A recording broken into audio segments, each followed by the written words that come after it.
அஸ்ஸலாமு அலைக்கும் வரஹ்மத்துல்லாஹி வபரகாத்துஹு. ரசூலுல்லாஹி ஸல்லல்லாஹு அலைஹி வஸல்லம் அவர்கள் தங்கள் குடும்பத்தாருக்கு வீட்டு வேலைகளில் உதவியாக இருப்பார்கள்.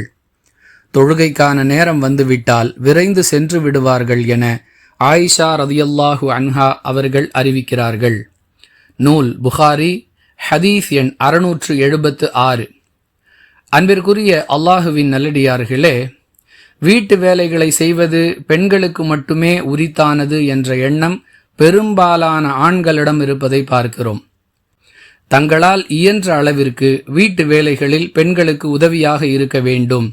அல்லாஹுவின் தூதர் ஸல்லல்லாஹு அலைஹி வஸல்லம் அவர்கள் இது விஷயத்தில் நமக்கு முன்மாதிரியாக இருந்திருக்கிறார்கள் என்பதை கூட பொருட்படுத்தாமல் இருக்கிறார்கள். அன்பானவர்களே, அல்லாஹுவின் தூதர் அவர்களை விட நாம் எந்த வகையிலும் உயர்ந்தவர்கள் இல்லை.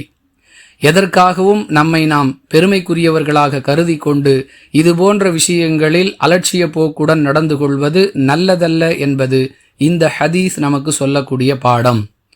எல்லா வேலைகளையும் இழுத்து கொண்டு செய்ய வேண்டும் என்ற அவசியம் இல்லை.